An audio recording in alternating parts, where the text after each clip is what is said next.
Kenny, how we doing?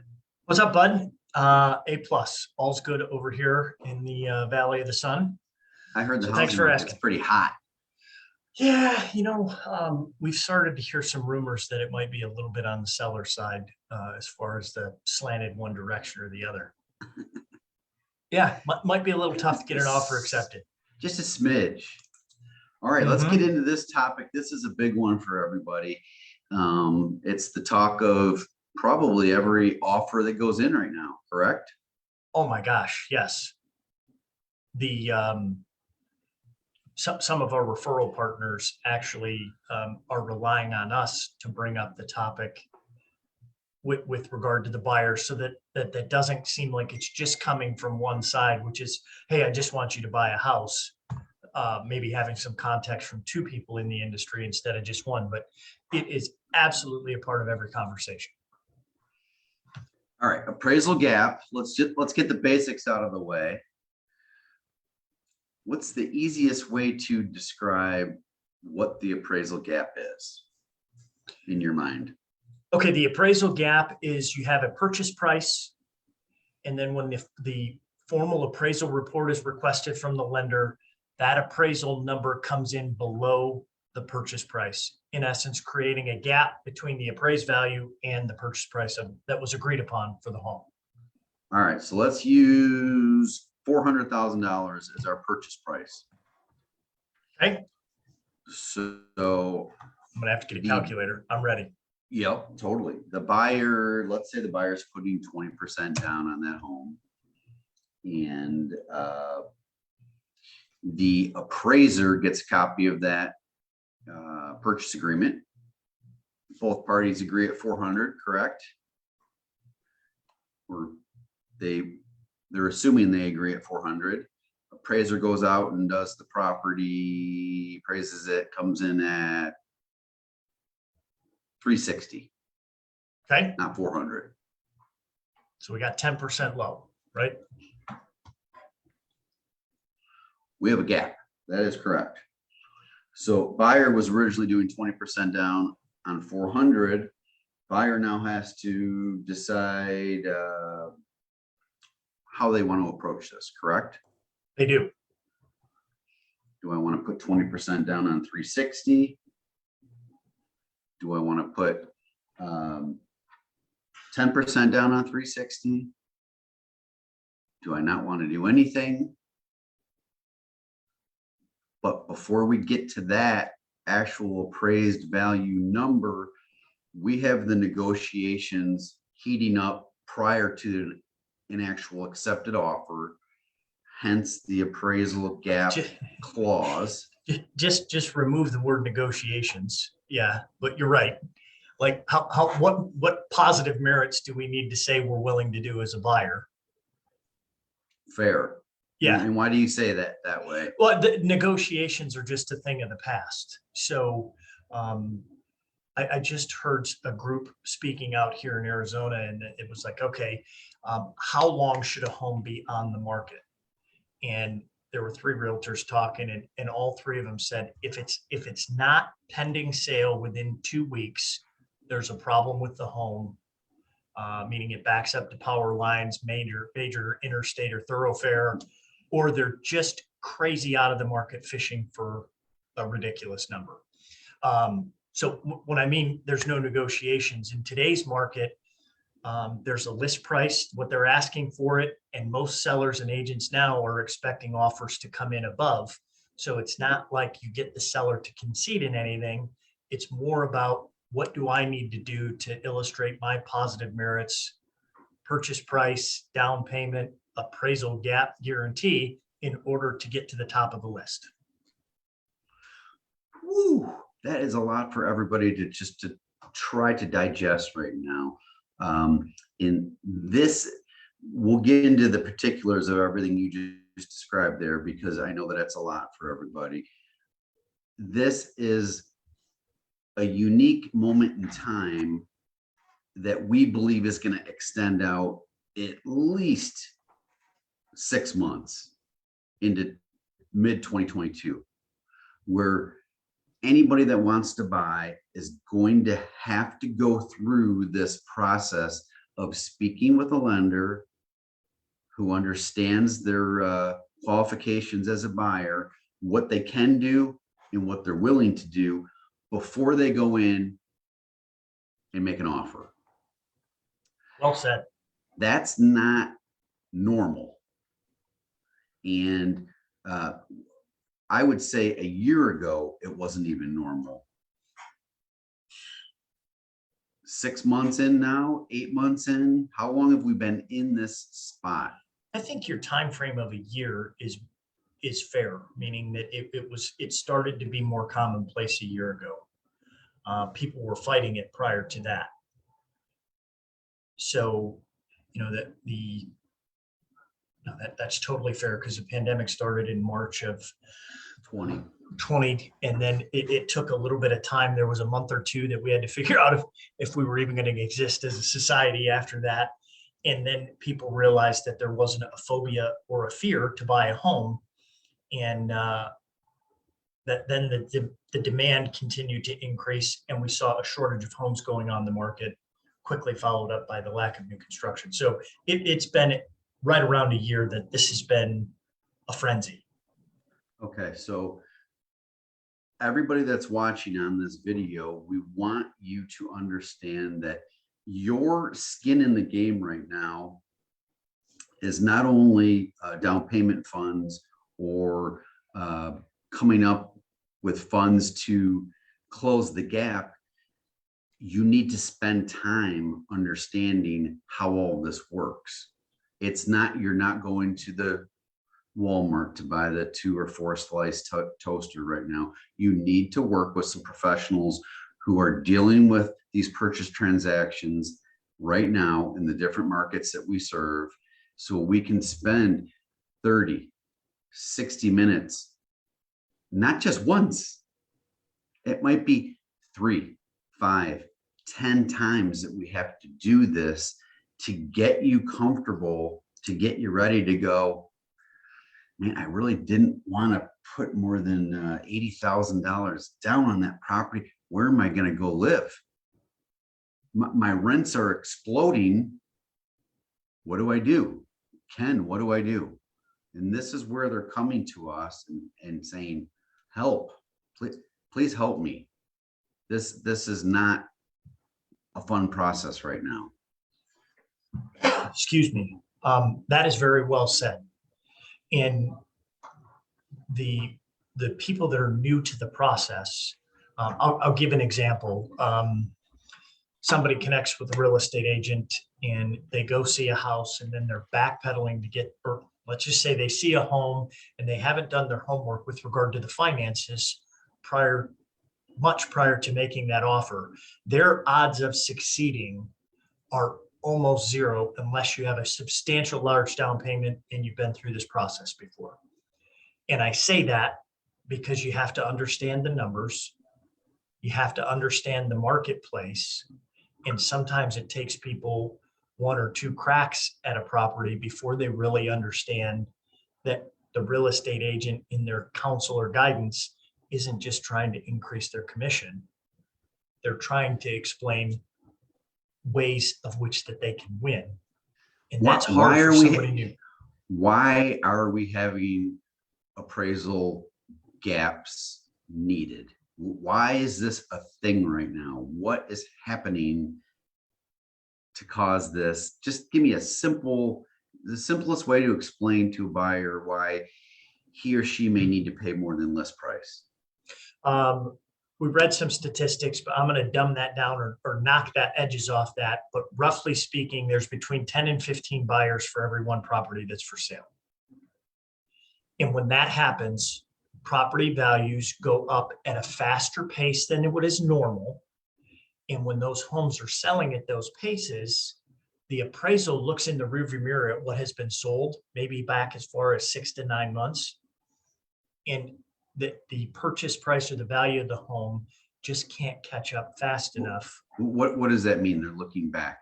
Well, why are they looking back? Yeah, why aren't they looking like real buyers and sellers, when they're trying to gauge the market, they're looking at what's active in the marketplace to gauge where they should price that on that market value.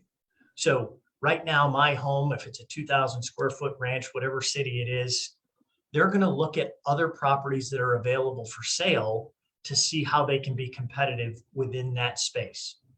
An appraiser comes in and says, I have to make sure that the lender knows what my subjective opinion of the value is, but I've got to look at homes that have sold. That's People what I have actually to base it closed. on.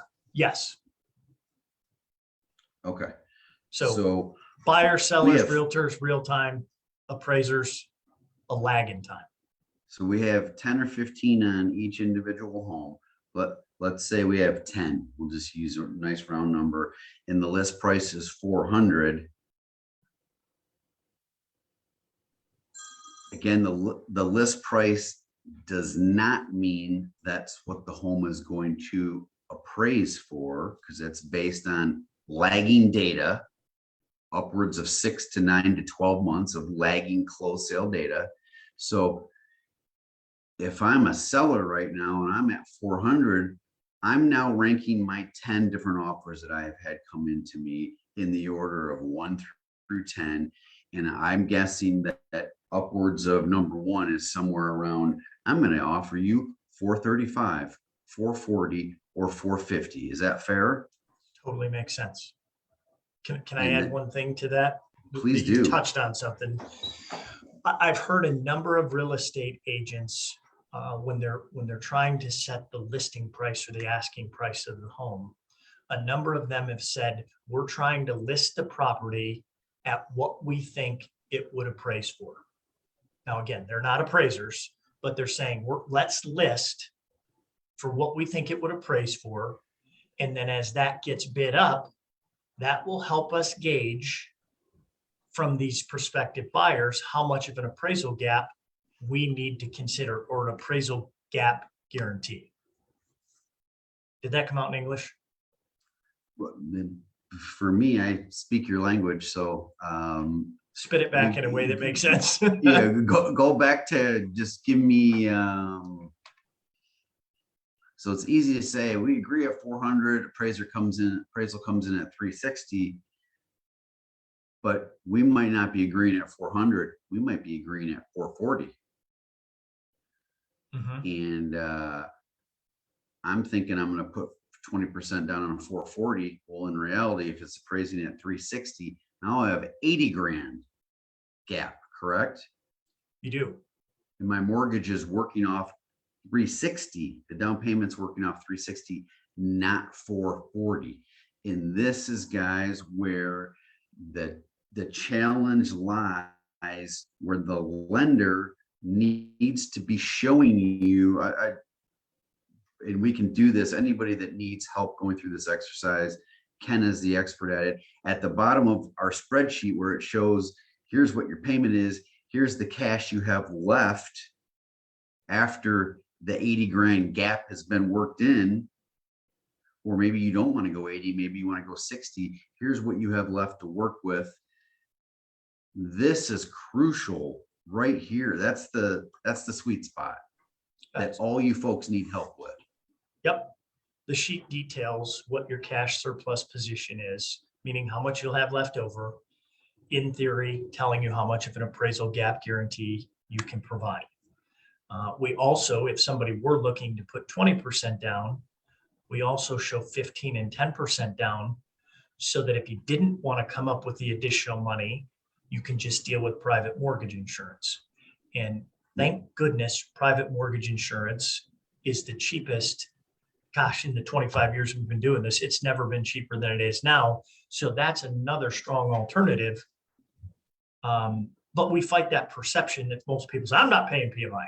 But it's really just math. And the sheet helps explain it.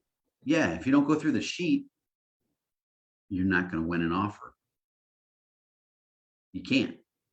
You just said if you're just going out and slinging offers and you haven't gone through the sheet, which shows your surplus, which shows what your appraisal gap clause can be, or the amount you can afford, you're not going to win.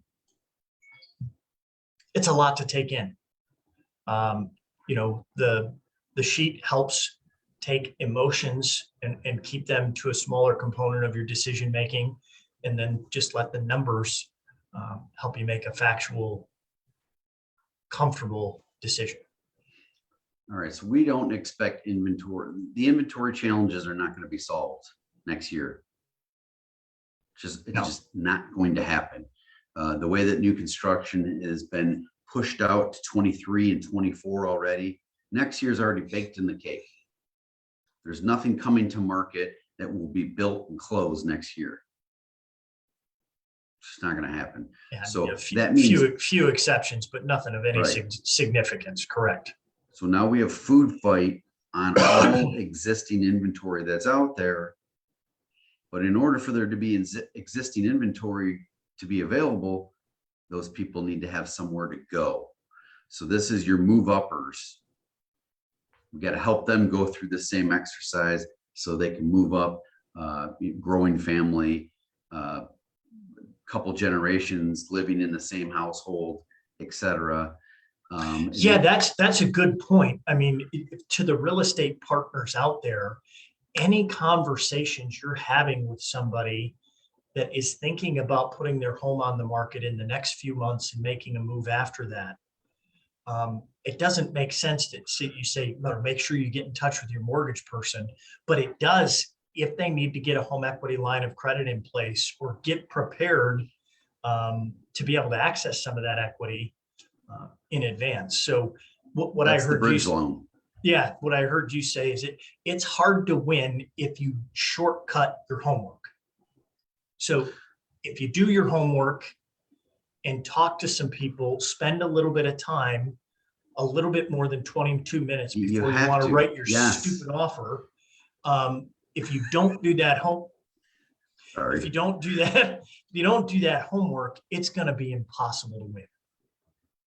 Even if you do get it, something's going to crumble. You know, you can't shortcut in this market. Which is good. Right? But that's exciting for folks like you and I that